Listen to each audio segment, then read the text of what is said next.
చెప్పండి. మామూలుగా సోమవారికి ఏకాంత సేవ పెట్టి టెంపుల్ క్లోజ్ చేస్తారు కదా సార్ రాత్రుల్లో. ఓకే. చేసినప్పుడు సోమవారం మీరు దర్శనం చేసుకుని వెనకాలకు వచ్చినప్పుడు విమాన వెంకటేశ్వర స్వామి ఆ బంగారు గోపురం పైకి చూస్తారు. అక్కడ వెండి కవచం లాగా రౌండ్ ఉంటది కదా, అది విమాన వెంకటేశ్వర స్వామి. ఆ విమాన వెంకటేశ్వర స్వామి ఏంటంటే సోమవారం ఇక్కడ టెంపుల్ క్లోజ్ ఏకాంత సేవ పెట్టి క్లోజ్ చేసినప్పుడు సోమవారం అక్కడ పుష్పక విమానంలో బయటకు వస్తారు.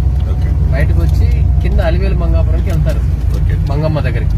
ఆ అలిగిపోయి కింద కూర్చుంది కదా, ఆమె అలక తీర్చడానికి అక్కడ ఒక అరగంట ఉండి ఆమెతో మాట్లాడుకొని అక్కడి నుంచి సోమవారం కొల్హాపూర్ లక్ష్మీదేవి టెంపుల్ కి వెళ్తారు మహారాష్ట్రలో.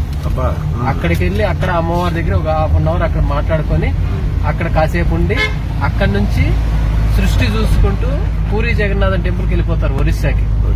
అక్కడ వాళ్ళు రాత్రుల్లో టెంపుల్ క్లోజ్ చేసేటప్పుడు సోమవారికి మట్టి కుండల్లో వెన్న పెట్టి క్లోజ్ చేస్తారు టెంపుల్. సోమవారికి నైవేద్యం పెట్టి అది సోమవారం వెళ్ళి అక్కడ ఇక్కడ కొల్హాపూర్ నుంచి సోమవారం అక్కడ సృష్టి చూసుకుంటూ అక్కడ ఆ టెంపుల్ కి వెళ్ళి రాత్రుల్లో అక్కడ వెన్న అది భుజిస్తారు సోమవారం. అది భుజించిన తర్వాత మళ్ళీ సృష్టి చూసుకుంటూ శ్రీరంగంకి వెళ్తారు. శ్రీరంగంలో శేషనాగు పైన పౌలింపు సేవ కాసేపు పడుకుంటారు. పడుకున్నాక అక్కడ శ్రీవల్లి పుత్తూరు నుండి గోదాదేవి వస్తుంది.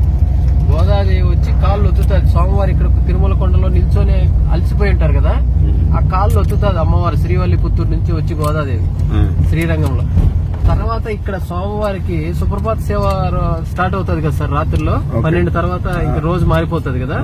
ఆ తర్వాత సుప్రభాత సేవకి సోమవారికి సమంగా 2:30కి తిరిగి వచ్చేస్తారు ఇక్కడికి. తిరుచి నుంచి ఇక్కడికి తిరిగి వచ్చేసి మళ్ళీ ఇంకా యథావిధిగా సోమవారికి పూజలు జరుగుతూ ఉంటాయి అన్నమాట.